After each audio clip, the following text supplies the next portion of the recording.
Hello दोस्तों, मैं अभिषेक रॉय आपका फिर से स्वागत करता हूं एक नए टॉपिक में। क्योंकि आज हम पढ़ेंगे मौर्य वंश, है ना। कल हम पढ़े थे मौर्य पूर्व विदेशी आक्रमण। इसका क्या मतलब है कि जो मौर्य से पहले जो बाहर के लोग भारत पर आक्रमण किया है या पहली बार कोई आक्रमण किया तो वो दो लोग थे, एक ईरानी आक्रमण, दूसरा यूनानी आक्रमण। और ईरानी आक्रमण में हम पढ़े कि जो फर्स्ट आक्रमण है वो लगभग 516 बीसी में हुआ है ना। ये बात आपको ध्यान रखना है। और वो दारा फर्स्ट या देरियस फर्स्ट के ने किया था, है ना। और वो सफल आक्रमण भी था। फिर वो अपना 20वां प्रांत भी बनाया। और उसमें से हम ये भी पढ़ते हैं कि उसमें से अरमाइक लिपि जो आगे जाके खरोष्टी लिपि में जो विकास हुआ है वो ईरानी का भी प्रभाव था। उसके बाद हम पढ़े यूनानी या यूरोप का जो कला है, उसमें महान सिकंदर, उसके फादर का नाम फिलिप था, है ना। और वो उनकी मृत्यु हो जाती है और वो लगभग 329 बीसी में ये राजा बनता है, 20 वर्ष के एज में ही। ये सब बातें आपको पता है ना। और फिर सिकंदर रावी नदी के तट तक आ जाता है और फिर वो चला जाता है सिलिकस निकेटर, यहाँ उसका सेनापति जो सत्ता संभालता है इंडिया में। और वो बेबीलोन जो है इराक में, ऐसा माना जाता है कि उनको कोई बीमारी हो गया था ताकि फिर दवाई नहीं मिल पाया और जिससे उसकी मृत्यु हो गई, है ना। तो ये जो सारे बातें हैं ये हम कर चुके हैं।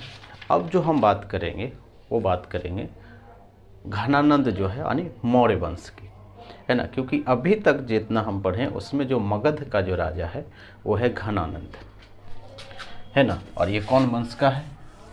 वो नंद वंश का है ना। तो आपको यहाँ समझना है वो है मगध। और मगध में अभी प्रेजेंट में कौन सा राजा है? वो है घनानंद। और घनानंद किसका समकालीन था? सिकंदर के समकालीन। और इसी के दरबार में रहता था चाणक्य या इन्हीं का नाम है कौटिल्य। और अगर पुराना नाम बोलेगा तो इसका नाम है विष्णुगुप्त, है ना। कि ये किसके दरबार में रहता था? पहले ये रहता था किसके दरबार में? घनानंद के दरबार में। और ऐसा माना जाता है कि बहुत दिन जो है वो घनानंद के दरबार में ही रहते थे। अंतिम समय में जो घनानंद है वो बहुत अय्यासी टाइप का इंसान हो जाता है। अय्यासी का मतलब होता है कि अपने सत्ता के प्रति इरिस्पॉन्सिबल, किसी को भी डांट दिया, क्रूर टाइप का नहीं होता है, किसी को भी मार बैठा बिना कुछ सोचे हुए, जो मन में आया जो किया, है ना। मतलब जो थिंकिंग है, जो सोचने की क्षमता है, जो पहले जितना घनानंद के पास था वो नहीं था। और इसीलिए माना जाता है कि उस समय का जो सबसे महत्वपूर्ण व्यक्ति कौटिल्य है उसको भी अपने दरबार से भगा देता है। और वो भी बेइज्जती करके भगाता है, क्योंकि खुद ही जो होते हैं ना सेंटी टाइप का इंसान हो गया था। उसको खुद पता नहीं है कि किसको कितना तक डांटना है और कहाँ तक डांटना है ना। तो ये भी चीज़ें है जो इसको फिर यही जो है ये जो कौटिल्य है वो किससे मिलता है? चंद्रगुप्त मौर्य से।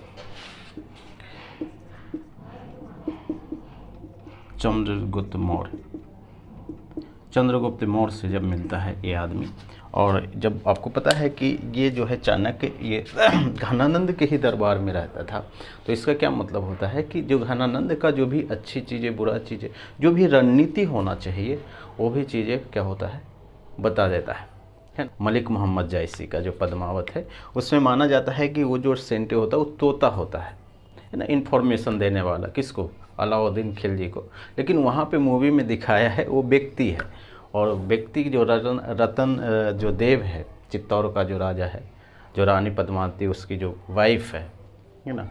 और वो बेइज्जती करके भगा देता है। और फिर वो कहाँ जाता है? वही आदमी अलाउद्दीन खिलजी के दरबार। और तब फिर वो बोलता है कि वो चढ़ा बढ़ा के, आप तो कुछ देखे नहीं है, कितना सुंदरता है, ये है वो है वगैरह वगैरह। फिर वो सारा चीज़ें वो बताता है।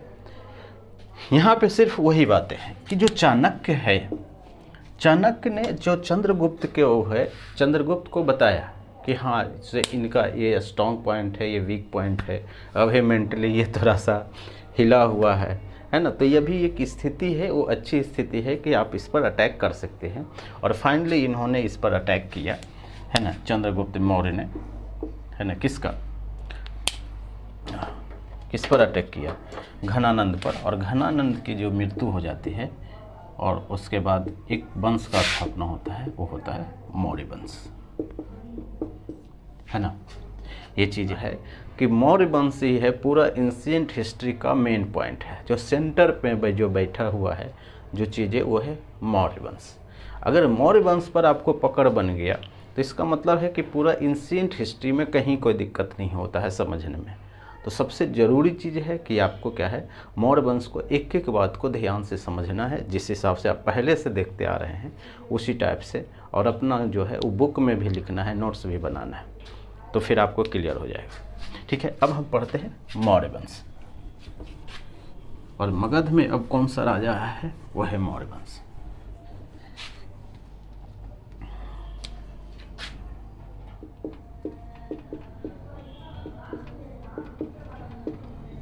मौर्य वंश, और आपको पता है कि मौर्य वंश से पहले हर्यक वंश, शिशुनाग वंश, नंद वंश, ये है चौथा वंश मगध में, वो है मौर्य वंश, है ना। क्योंकि ये सबसे महत्वपूर्ण वंश है, इसलिए इसमें हम 3 लोगों के बारे में पढ़ेंगे। एक तो खुद चंद्रगुप्त मौर्य है, उसके बाद इसका बेटा होता है वो है बिंदुसार, और उसके बाद इसका बेटा होता है वो है अशोक, है ना। इसके बारे में पढ़ेंगे। और लास्ट जो हम पढ़ते हैं वो है वृद्धरथ, जो इसकी मृत्यु हो जाती है किसके द्वारा, पुष्यमित्र शुंग के द्वारा। तो हम मेन जो बातें हैं हम इन तीनों के बारे में पढ़ेंगे।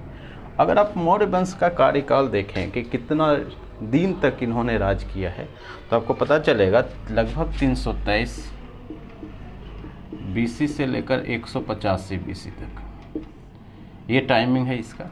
और इस टाइपिंग का मतलब है कि अगर आप टोटल टाइम देखें तो लगभग 138 जो वर्ष है, ये जो है ये महत्वपूर्ण राजाओं ने शासन किया। क्लियर है। और आपको समझ में आएगा कि क्या 138 साल में क्या यही तीनों ही राज किया, नहीं, लगभग 8 से 9 राजाओं ने यहाँ पे राज किया है। लेकिन हमें सिर्फ क्या है कि जो महत्वपूर्ण राजाएं हैं जिससे लगातार सवाल भी पूछता है, हम सिर्फ उन्हीं के बारे में पढ़ेंगे। और वो 3 ये हैं, कौन है, चंद्रगुप्त मौर्य, बिंदुसार और अशोक। ऑब्वियसली बात है कि चंद्रगुप्त का बेटा बिंदुसार है, फिर ये अशोक है। तो सबसे पहले हम शुरुआत करेंगे वो है चंद्रगुप्त मौर्य के बारे में। अगर आपको पूछे कि चंद्रगुप्त मौर्य या इसी के बारे में कि जो जानकारी का जो स्रोत है वो कहाँ से मिलता है, सबसे पहला चीज़ तो यही है कि जानकारी हमें कहाँ से मिलता है, यानी जानकारी का स्रोत।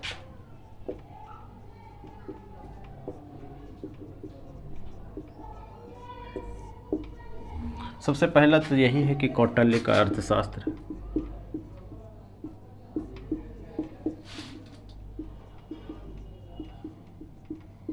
ध्यान रखना है कि अर्थशास्त्र का मतलब ये इकोनॉमिक्स का बुक नहीं है, ये राजनीति का बुक है ना, जो पॉलिटिकल है कि राजा को किस हिसाब से किसके साथ कितना रिलेशन बनाना चाहिए, है ना, वो चीज़ें हैं। तो ये यहाँ पर आपको समझना है कि ये पॉलिटिकल बुक है, राजनीतिक शास्त्र टाइप का आप चीज़ें बोल सकते हैं। दूसरा है कि इसी के दरबार में जो है वो आया था मेगस्थनीज, हम इस पर सारी पर बात करेंगे। मेगस्थनीज का जो विवरण है, और एक बुक है इसका इंडिका, है ना, किसका बुक है, ये मेगस्थनीज का बुक है, ये है ना। दूसरा इसी टाइम में आता है पुराणों में क्या बातें लिखा है, तो ये भी क्या होता है कि चंद्रगुप्त मौर्य के बारे में जानकारी देता है। और एक और है मुद्रा राक्षस किसका बुक है, विशाख दत्त का। ये बहुत महत्वपूर्ण बुक है, विशाख दत्त का कौन सा बुक है, मुद्रा राक्षस। ये जो है ये सवाल भी पूछता है कि मुद्रा राक्षस से हमें किसकी जानकारी मिलती है, तो किसकी जानकारी मिलती है, मौर्यों की जानकारी मिलती है ना। तो इस टाइप से सवाल पूछता है। और हम ऑब्वियसली बात है कि उस समय का जो बौद्ध धर्म है, बौद्ध है एवं जैन धर्म, जो जैन जो ग्रंथ है, हम उससे भी क्या होता है कि कुछ चीज़ें पता चलता है।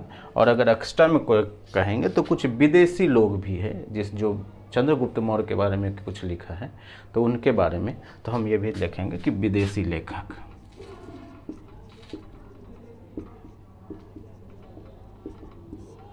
ये चीज़ें हैं, है ना, कि मौर्य वंश के बारे में सारी बातें यहाँ से प्राप्त होती है और इससे सवाल भी पूछा जाता है, इसलिए है आपको समझना है। क्लियर है? आगे बढ़ते हैं। एक एक चीज़ें समझना है। ये तो हम बोल सकते हैं कि आपको ये भी समझना है कि जो जानकारी का जो स्रोत होता है वो दो टाइप से होता है। एक तो होता है साहित्यिक स्रोत।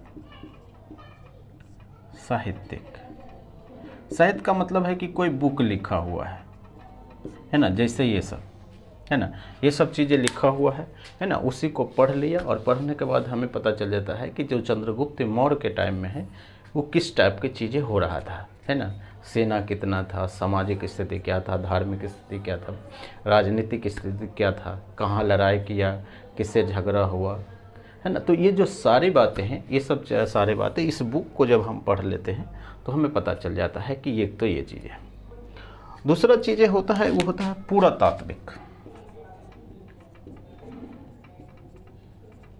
पुरातात्विक स्रोत। और पुरातात्विक स्रोत में क्या होता है कि जैसे मकान जो बना हुआ है वो कैसे बना हुआ है, ईरानी कला का प्रभाव है कि यूनानी कला का प्रभाव है ना, कि जैसा जैसा भवन अगर है ईरान में बनाया जाता था, क्या वैसा ही भवन क्या है इसके टाइम में भी बनाया जाता, तो हम क्या समझेंगे, अगर वैसा है तो हम समझेंगे कि ये एक ईरानी प्रभाव है ना। दूसरा चीज़ है कि अगर कहीं खुदाई हुआ है, खुदाई से जो चीज़ें प्राप्त हुआ है, जो अवशेष है ना, जैसे सिक्का मिला तो कौन सा सिक्का मिला है, किस टाइम का सिक्का है ना, तो ये सब सारी बातें हैं। और स्तंभ है, जैसे हम अभी पढ़ेंगे अशोक का स्तंभ, अशोक के अभिलेख। हम अशोक में अभिलेख का मतलब ये होता है कि मान लो कि पत्थर पर कुछ चीज़ें लिख दिया है, मान लो कि ये पत्थर है और पत्थर पर क्या है कि कुछ चीज़ें लिख दिया है, किसके बारे में, राजा के बारे में, या कुछ जैसे राजकीय का मतलब ये होता है कि अगर अभी मोदी जी को कुछ चीज़ें बोलना होता है ना, कि आज से जो है 1000 और 500 के नोट बंद हो जाएंगे, वैसे किए 8 बजे तक, तो क्या करते हैं वो टीवी पर आके वो बोल दिए, पूरा देश में सब चीज़ें फैल गया। लेकिन आप सोच के देखिए कि ये वो टाइम है कि जहाँ पर कुछ नहीं है, ना इंटरनेट है, ना मोबाइल है, कुछ नहीं है, सोशल मीडिया कुछ नहीं है, तो अगर सरकार को कोई भी बात बताना होगा जनता को तो वो कैसे बताएगा, है ना। तो उसके लिए वो टेक्निक लगाया था कि जगह जगह पर जो है वो पत्थर में स्तंभ में, है ना, जो स्तंभ खड़ा करके और इसमें क्या है वो लिख दिया कि आज से ये सब चीज़ें नहीं होगा, है ना। जैसे आप रोड पर देखते होंगे ना, रोड पर जो है बैनर लगा होता है कि ये जो है पटना 400 किलोमीटर 200 किलोमीटर, है ना, तो वो जो 200-400 किलोमीटर लिखा रहता है उसी में ये चीज़ लिखा रहता है कि आज से सरकार ने ये चीज़ें अनाउंस कर दिया है, ये चीज़ें अच्छा किया है, बुरा किया है, तो उसीलिए वो स्तंभ का प्रयोग करता था, है ना, ताकि वो शिलालेख का प्रयोग करता था बीच बीच में, और वो वहाँ रहता था जहाँ पे वो मेन रोड है ना, जहाँ से लोग ज़्यादा आवागमन का जो साधन था, परिवहन का साधन था, वहाँ पे वो रखा जाता था। तो इसके लिए यूज करता था, क्योंकि राजा कोई भी चीज़ बोले तो वो कैसे पता चले जनता को, अब राजा तो सबको जाके बोलेगा नहीं, एक एक घर में संभव भी नहीं है ना। तो जो रोड होता है उसी पर जो है वो स्तंभ में लिख के वहाँ पे क्या किया, खड़ा कर दिया, है ना, इस टाइप से, तो उसी को हम अभिलेख बोलते हैं, है ना। उसी टाइप से हम समझते हैं जूनागढ़ अभिलेख, यानी जूनागढ़ जो है, जूनागढ़ किसका अभिलेख है, रुद्रदामन का, जूनागढ़ या गिरनार का अभिलेख हम बोल सकते हैं। तो हम इसके बारे में भी बहुत डिटेल में बात करेंगे, क्योंकि आपको सिर्फ ये समझने की कोशिश कर रहे हैं कि जो मौर्य के बारे में जो हमें जानकारी मिलता है, ये दोनों जानकारी है, साहित्यिक भी है और पुरातात्विक भी है। साहित्यिक का मतलब होता है कि कोई बुक लिखा हुआ है उस टाइम का और उसके बारे में, तो वो चीज़ें हम पढ़ के हमें कुछ चीज़ें पता चल जाता है, और कुछ चीज़ें क्या है कि कुछ चीज़ें हमें मिला है खुदाई से, है ना, तो उससे हमें पता चलता है कि क्या चीज़ें हैं। ठीक है, तो ये है चंद्रगुप्त मौर्य। अब हम शुरुआत करते हैं कि चंद्रगुप्त ने क्या चीज़ें किया है।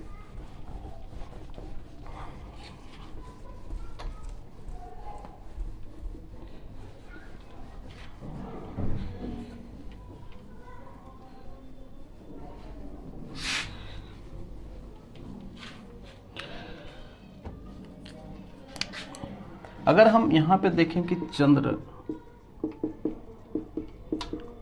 मौर्य, अगर आपको चंद्रगुप्त मौर्य का टाइमिंग देखना है कि इसका टाइमिंग कितने से कितने तक है, सिर्फ आपको ये याद नहीं रखना है, 323 BC से लेकर है 298 BC, है ना। यानी कि इतना साल तक इन्होंने क्या किया है, राज किया है। और अगर जोड़ेंगे तो लगभग 25 साल होता है, नहीं 25 वर्ष। मोदी जी को 25 वर्ष शासन करने के लिए 5 इलेक्शन जितना होगा, है ना, क्योंकि उस समय इलेक्शन नहीं होता था, सिर्फ राजा ही है। राजा को सिर्फ दूसरा ही राजा रिप्लेस करता था, वो भी कैसे, युद्ध करके, या तो मार दिया, इस टाइप से चीज़ें होता था, है ना, या नहीं मारा तो उसका बेटा राजा बनता था। खैर 25 साल तक वो क्या किया है, राज किया है। अब आपको ये समझना है कि चंद्रगुप्त मौर्य के बारे में भी कुछ, जो ये किस कास्ट से है, ये किस धर्म को मानते थे, ये भी एक विवाद है, एक विवाद का मुद्दा है। कुछ लोग मानते हैं कि ये क्षत्रिय थे, कुछ लोग मानते हैं कि ये एक शूद्र जाति से है ना।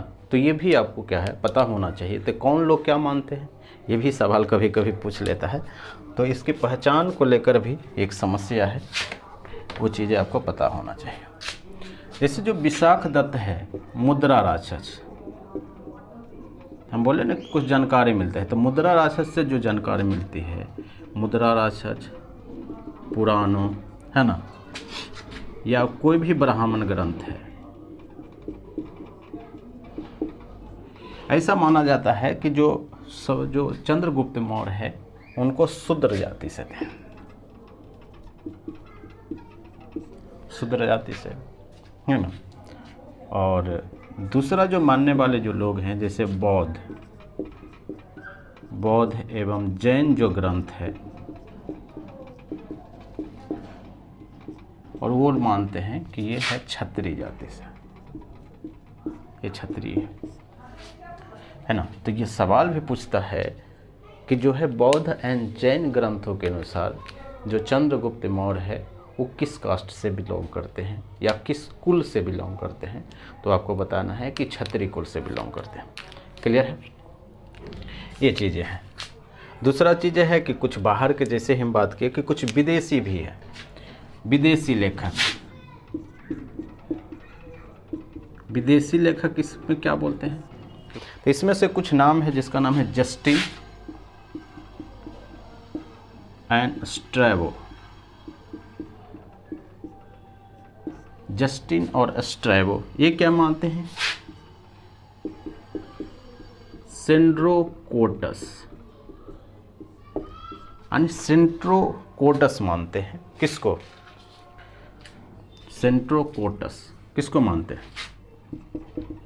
ये चंद्रगुप्त मौर्य को। यानी जस्टिन और स्ट्रैबो मानते हैं कि चंद्रगुप्त मौर्य का ही है जो दूसरा नाम है वो क्या है, सेंट्रोकोटस। और एपियन एंड प्लूटार्क ये मानते हैं एंड्रोकोटस। ठीक है, यानी ये दोनों विदेशी लेखक हैं। और मैंने सेंट्रोकोटस और एंट्रोकोटस जो है ये किसका नाम है, वो है चंद्रगुप्त मौर्य का ही नाम है। वो कहाँ बोला जाता है, सेंट्रोकोटस यूनान में माना जाता है ना, जहाँ से सिकंदर था।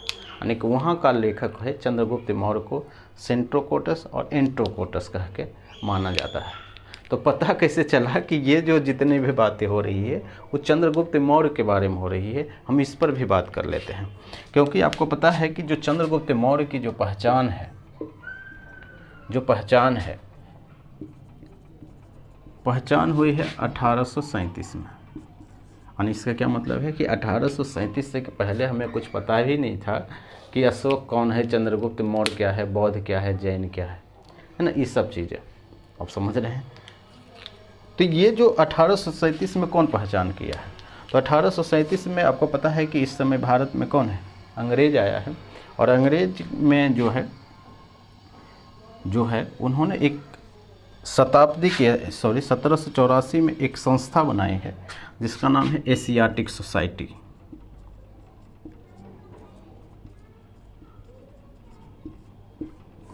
अब इस एशियाटिक सोसाइटी का क्या मतलब है,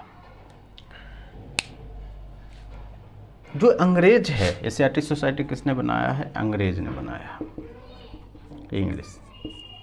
जब अंग्रेज आते हैं तो ये वो कोशिश करते हैं कि जो भी, जब हम इंडिया में आए हैं, क्योंकि ये बाहर से हैं, तो जब बाहर से है तो इंडिया के लोग जो हैं हमें एक्सेप्ट नहीं करेगा। तो अगर एक्सेप्ट नहीं करना है और हमें जब तक वो एक्सेप्ट नहीं करेंगे तो फिर हमको क्या होगा कि शासन करने में दिक्कत आती है ना। जहाँ पे लोग आपको एक्सेप्ट नहीं कर रहे हैं तो वहाँ पे आपको सर्वाइव करना मुश्किल हो जाता है, आप वहाँ सर्वाइव कर ही नहीं सकते हैं। तो उसी को समझने के लिए कि इंडिया के लोगों का मूड कैसा है, वो किस चीज़ को मानता है, किस चीज़ को नहीं मानता है ना, सेंसिटिव चीज़ क्या होता है, ये सब सारे चीज़ को समझने के लिए क्या किया कि उन्होंने एक एशियाटिक सोसाइटी की स्थापना की। और एशियाटिक सोसाइटी इसलिए बनाया गया क्योंकि भारत में जितने भी ग्रंथ है, जो महत्वपूर्ण ग्रंथ है, चाहे रामायण हो, महाभारत हो, है ना, ये सब जो चीज़ें हैं, यहाँ का जो लेख है, यहाँ के स्तंभ में कुछ चीज़ें लिखा है, खुदाई से क्या चीज़ें प्राप्त हुआ है, तो उसको रिसर्च करने के लिए, उस चीज़ को पढ़ने के लिए इन्होंने क्या किया है, एशियाटिक सोसाइटी की स्थापना की। और ये समझें कि जितने भी ग्रंथ हैं, जैसे अगर हम समझें कि भारत में जितने भी पुराने ग्रंथ हैं, जो धार्मिक ग्रंथ है, वो जनरली संस्कृत में है, और संस्कृत को वो अनुवाद किस में किया है, वो किया है इंग्लिश में, क्योंकि ये इंग्लिश जानते थे, है ना। तो उसी को समझने के अंतराल में कुछ चीज़ें नहीं होता है, अच्छा हो जाता है। तो उसी में 1837 में ये सब जो सारे चीज़ें हैं वो सब पढ़ा, किसने पढ़ा है? वो पढ़ा है विलियम जोन्स ने, क्योंकि उस समय वही बनाया था, विलियम जोन्स। तो अगर आप सवाल भी पूछता है कि एशियाटिक सोसाइटी की स्थापना किसने किया है, तो विलियम जोन्स ने किया है। आप समझ रहे हैं? तो इन्होंने ही पढ़ा है कि ये जो जितना भी जो चीज़ें हैं वो किसके बारे में है, वो चंद्रगुप्त मौर्य के बारे में है। तो चंद्रगुप्त मौर्य की पहचान किसने किया है सर्वप्रथम? तो किसने किया है? विलियम जोन्स ने किया है। कब किया है? 1837 में किया है। आप समझ रहे हैं? अब आपको समझना है कि मान लेते हैं कि भारत का ये मान लीजिए मैप है, ठीक है।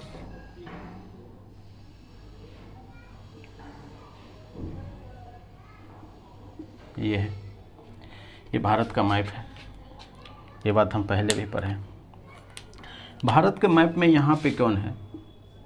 यहाँ पे है मगध, यानी यहाँ पे आप समझ सकते हैं कि ये पटना है, यानी मगध है। और यहीं से मगध का जो भी राजा है वो यहीं से शासन चलाता था। क्लियर है? यानी मेन जो राजधानी है वो यहीं था, पटना था। जैसे अभी भारत की राजधानी दिल्ली है, वहीं से सारा चीज़ें होता था। पहले कहाँ थी? कलकत्ता थी, है ना। ये सब हालांकि हम आधुनिक इतिहास में जो पढ़ेंगे भी डिटेल में पढ़ेंगे। खैर, तो आपको पता है कि ये जो रावी नदी है वहाँ पे एक का राजा का वो था सेल्यूकस निकेटर। सेल्यूकस निकेटर, एक तो ये है सेल्यूकस निकेटर का है। और सेल्यूकस निकेटर कौन है? सिकंदर का क्या है? सेनापति। हम ये भी पढ़ेंगे कि ये है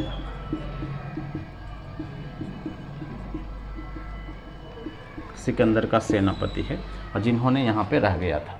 और ये कहाँ का है? ये यूनान का है, यानी ग्रीक का है। अब एक चीज़ आपको समझना है कि यहाँ पे है चंद्रगुप्त मौर्य। अब चंद्रगुप्त मौर्य के ये दिमाग में आता है कि भारत में जब भी आक्रमण होता है, जब भी आक्रमण होगा तो यही वो एरिया है उत्तर पश्चिमी, यानी भारत के जो उत्तर पश्चिमी वाला जो एरिया है, इसी एरिया से विदेशी आक्रमण होता है, फॉरेन इन्वेजन होता है ना। ये बात जो है वो जब भी सिकंदर जब हमला किया था या ईरान वाले हमला किए थे तब समझ में आ गया था, क्योंकि इधर तो क्या है, इधर हिमालय है, इधर पानी ही है ना, इधर भी पानी है, और ये क्या है, हिंदू कुश पर्वत है।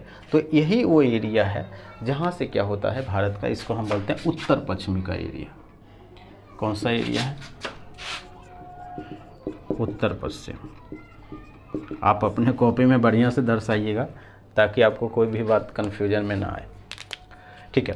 तो यही वो एरिया है। अब जब यहाँ तक हमें, अब इस एरिया को हमें, इस बाउंड्री को जब हमें सुरक्षित करना है तो यहाँ अंदर में तो आया हुआ है सेल्यूकस निकेटर, आप समझ रहे हैं। तो अगर हम इसको सुरक्षित करना चाहते हैं तो पहले हमें इसको भगाना होगा, सेल्यूकस निकेटर को, तभी हम सुरक्षित कर सकते हैं ना पूरे बाउंड्री को। तभी इन्होंने क्या किया कि पहले तो हमें इससे लड़ना होगा, किससे? सेल्यूकस निकेटर से। तो सबसे पहला युद्ध होता है वो इस चंद्रगुप्त मौर्य का, वो इसी के साथ होता है, सेल्यूकस निकेटर के साथ। क्लियर?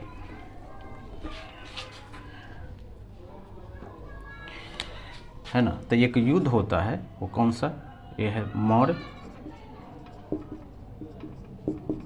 चंद्रगुप्त मौर्य और वर्सेस किसका, निकेटर, इसके साथ युद्ध होता है। और इस युद्ध में कौन जीत जाता है, उसके में ये जीत जाता है, मौर्य की हो जाती है विजय, चंद्रगुप्त मौर्य यहाँ पे जीत जाता है। और आपको पता है कि जब युद्ध होता है, जब कोई जीतता है तो उस पर एक संधि स्थापित किया जाता है, संधि, है ना। और उसमें बात बोला जाता है कि हमको ये एरिया चाहिए जो राजा ने जीता है ना। तो उसी समय एक संधि वार्ता हुआ, संधि हुई, और संधि में क्या हुआ ये महत्वपूर्ण है। ऐसा माना जाता है कि जब इसके टाइम में जो चंद्रगुप्त मौर्य है, युद्ध में इसकी सेना बहुत बड़ा है और इन्होंने हाथी का भी प्रयोग किया है।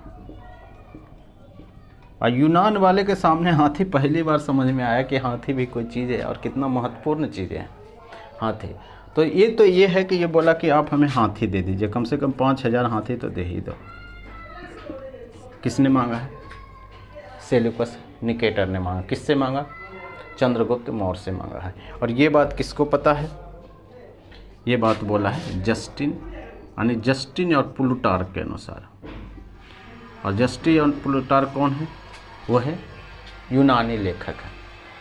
एक तो ये है, और 5000 जो दिया, और इसके बदले में जो चंद्रगुप्त को मिला वो क्या मिला वो मिला है काबुल,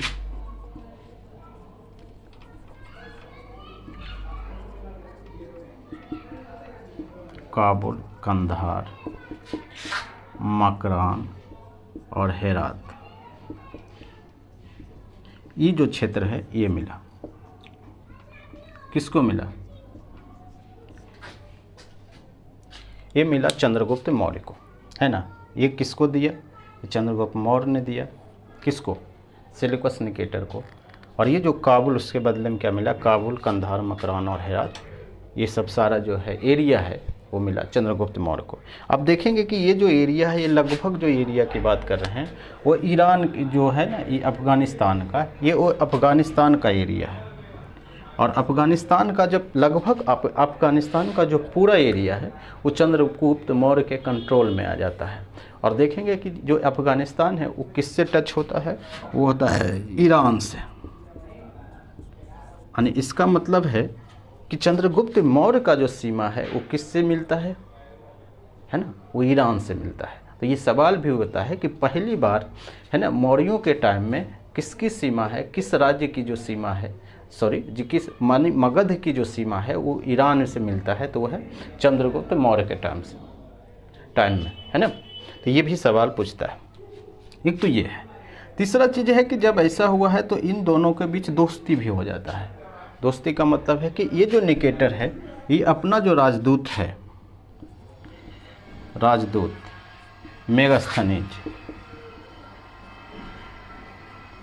मेगस्थनीज को चंद्रगुप्त मौर्य के दरबार में भेजता है।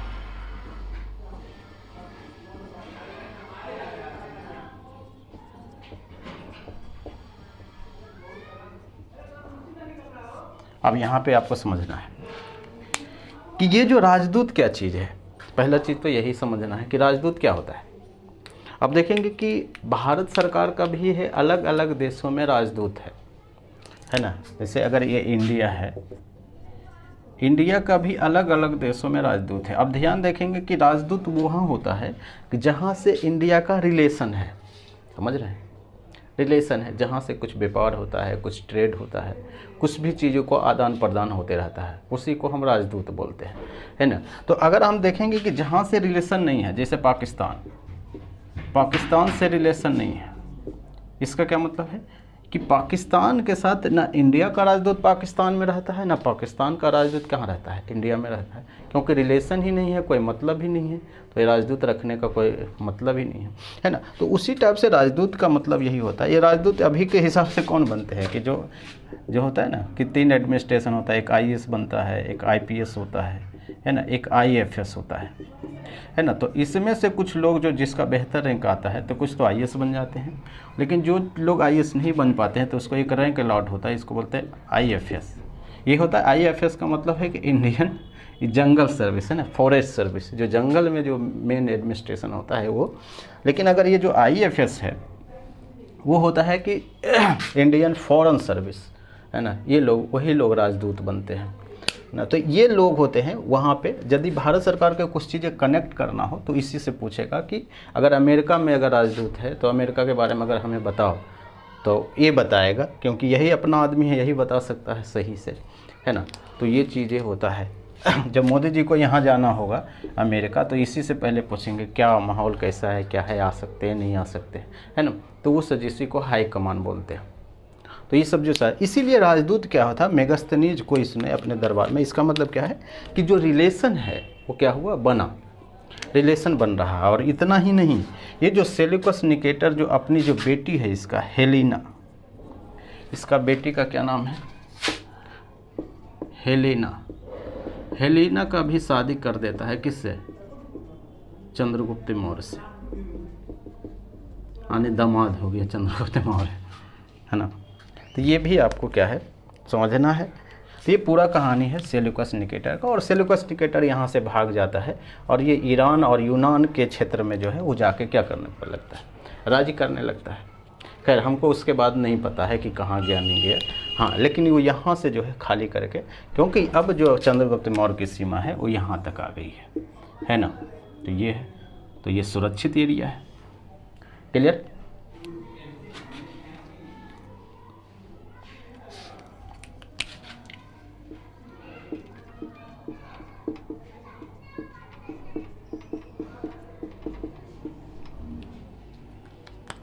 चंद्रगुप्त मौर्य, चंद्रगुप्त मौर्य जो है वो मानता है जैन धर्म, जैन धर्म मानने वाले लोग हैं। आपको पता है कि चंद्रगुप्त मौर्य ने क्या है, जैन धर्म मानता है। और जैन धर्म में ये है कि आपको पता है कि जो मगध में अकाल पड़ा था 200 साल तक, है ना, और उसके साथ कहाँ है, जो भद्रबाहु है, भद्रबाहु, और भद्रबाहु के साथ ये कहाँ चल गया था, कर्नाटक, है ना, क्या है, सरवन बेलगांव में, है ना, यहाँ पे गया। और उसके बाद हम मानते हैं कि 12 साल के बाद ये फिर से रिटर्न आया था, है ना। और जब आया तो ये लोग क्या है कि जो यहाँ पे रहने वाले किसकी संस्था, जो स्थूलभद्र का जो लोग हैं वो श्वेत कपड़े पहनने लगे, है ना। और इन दोनों में विवाद भी हुआ और फिर ये सब जो है फिर इधर ही चले गए। और यहाँ जाते ही क्या हुआ कि इन्होंने, जो चंद्रगुप्त मौर्य ने क्या है, संथारा और संलेखना विधि से क्या होगा, जीवन को त्याग दिया।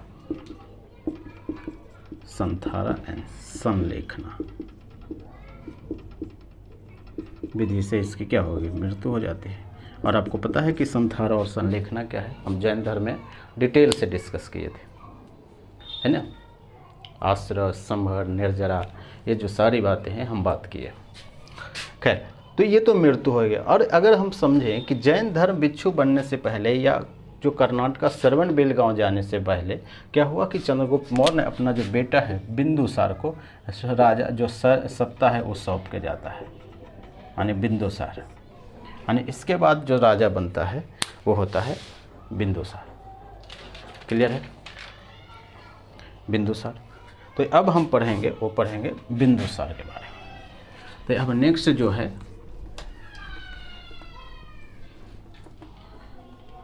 वो है बिंदुसार।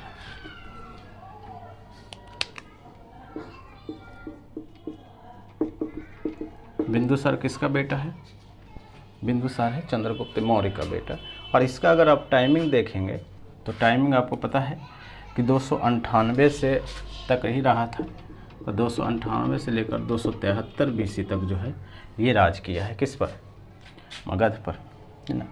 तो ये चीज़ें हैं और ये बहुत खतरनाक माना जाता है। इसको माना जाता है अमित्रघात,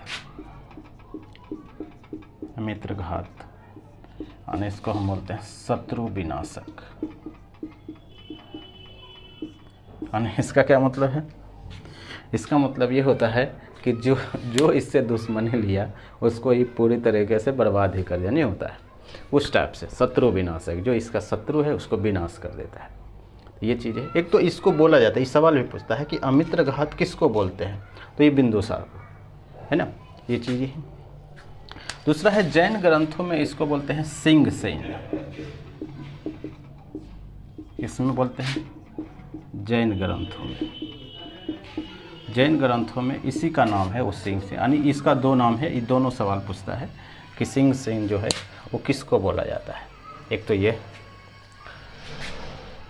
अब ये जो मानता है, सबसे महत्वपूर्ण चीज़ यही है, ये किस धर्म को मानता है, तो ये मानता है आजीवक संप्रदाय।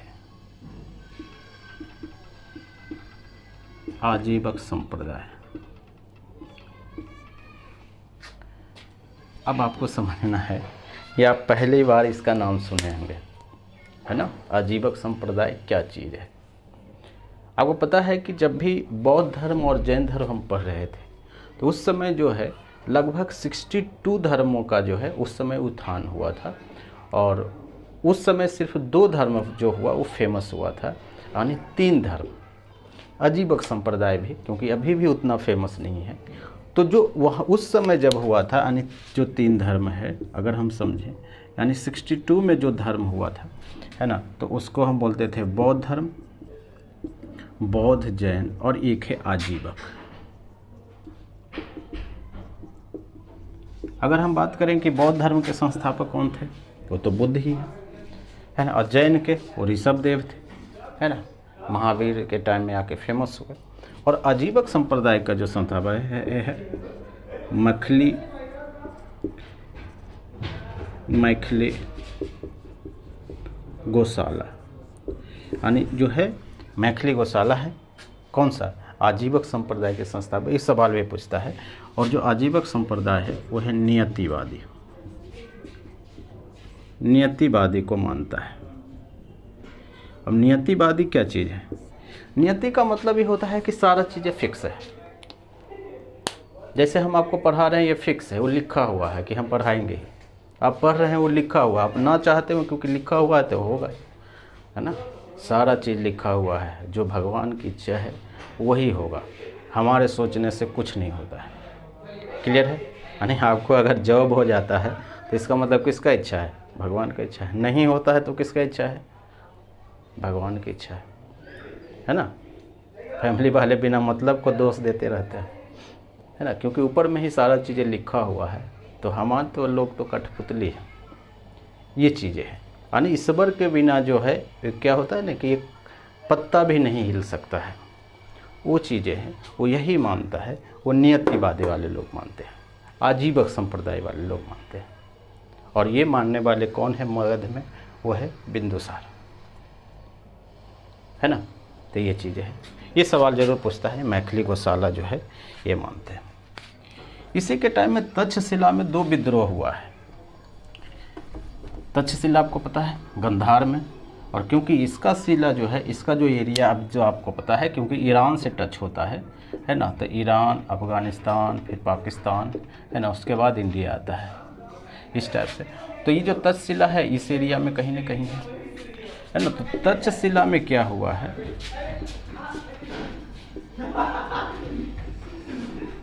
तक्षशिला में युद्ध हुआ है ना। तक्षशिला में इसमें 2 विद्रोह हुआ है।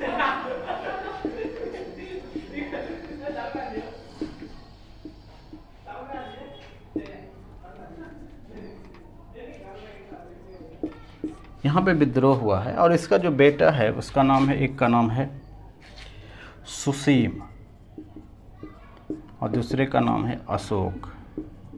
ऐसे तो माना जाता है कि इस लगभग 100 बेटा है, मतलब ऑब्वियसली बात है, आप पढ़े होंगे कि 100 बेटा है किसका, क्योंकि 100 भाई है।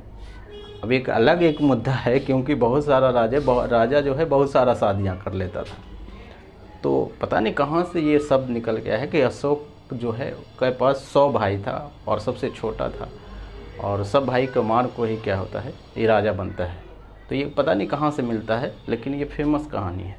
खैर, ये सुसीम और ये जब तक्षशिला में विद्रोह हुआ, तो जो बिंदुसार है वो अपने बेटे इसको भेजा, और ये वहाँ सक्सेस नहीं हुआ, सफल नहीं हुआ यानी यह सफल हो गया, लेकिन अशोक को भेजा तो ये सफल हो गया। तो ऐसा माना जाता है कि उस समय से ही तय हो गया था कि जो अशोक है एक योग्य शासक है ना, योग्य शासक है, क्योंकि ये अपने राज्य को संभाल सकता है ना। तो इसलिए है अशोक का जो नींव है यहाँ से तैयार होना, जो फाउंडेशन है वो बनना शुरू हो गया था। कहाँ से? तक्षशिला के जो विद्रोह है, ये चीज़ें हैं। और ये तो अशोक तो बहुत जल्दी ही निपटा है। अब जो बिंदुसार के समय में कुछ विदेशी संबंध हुए हैं उसके बारे में कि फ़ौरन से इनका क्या रिलेशन है, ये चीज़ें आपको पता होना चाहिए। विदेशी संबंध,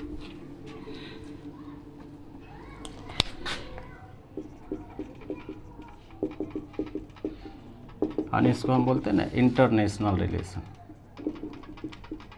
इंटरनेशनल रिलेशन यानी IR नहीं, जैसे हम अभी भारत के बारे में पढ़ते हैं ना इंटरनेशनल रिलेशन।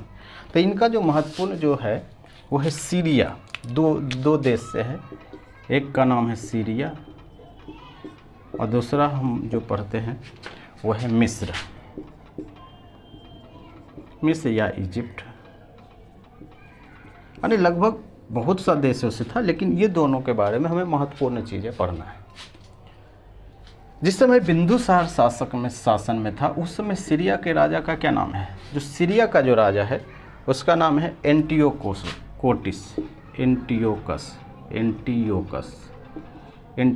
था। कहाँ का राजा था? सीरिया के राजा।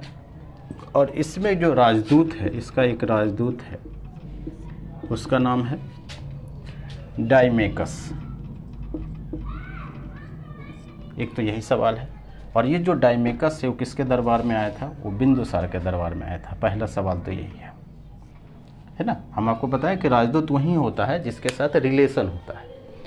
तो एंटियोकस के राजदूत है वो डायमेकस, किसके दरबार में ये आया था। और बिंदुसार इससे कुछ चीज़ मांगा था। क्या मांगा था? बहुत शौकीन था शराब पीने का, है ना। तो इसका मतलब है वो मांगा था अंजीर, सूखे अंजीर। आप अंजीर खाए भी होंगे, है ना। अंजीर, अंगूरी शराब,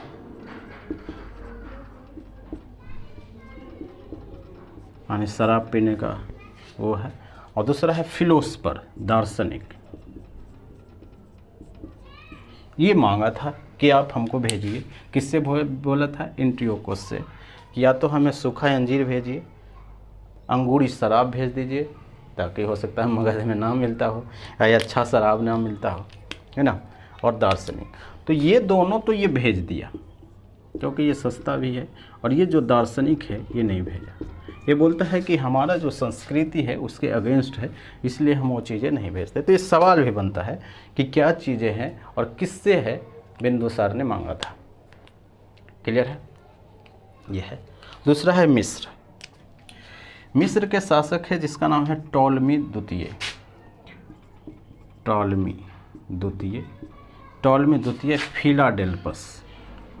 फिलाडेल्फस।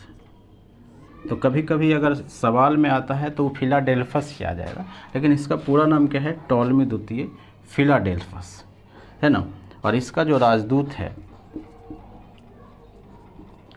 ये है डायोनीसियस, है ना। ये है। यानी मिस्र का जो है वो राजा है, कौन है? टॉलमी द्वितीय फिलाडेल्फस। और ये इसका दरबार जो राजदूत है वो किसके दरबार में आया था? बिंदुसार के दरबार में आया था, डायोनीसियस, है ना। तो ये भी आपको सवाल भी बनता है कि डायोनीसियस कौन था, और तो वो आपको बताना है कि वो मिस्र का राजदूत था। और ये पूरा जो सिस्टम है ये पूरा है बिंदुसार के बारे में कि बिंदुसार क्या बोलता था, क्या मानता था। क्योंकि इसके बाद ही जो राजा बनता है वो बनता है अशोक। यानी इसके बाद कौन राजा बनता है? उसके बाद बनता है अशोक। क्योंकि अशोक के बारे में हमें डिटेल से पढ़ना है, तब हम आगे पढ़ेंगे अशोक के बारे में। अशोक का धर्म क्या है, अशोक ने कौन कौन से जो है वो युद्ध लड़ा है ना। तो हम विशेष करके हम बात करेंगे अशोक के बारे में। ठीक है, थैंक यू।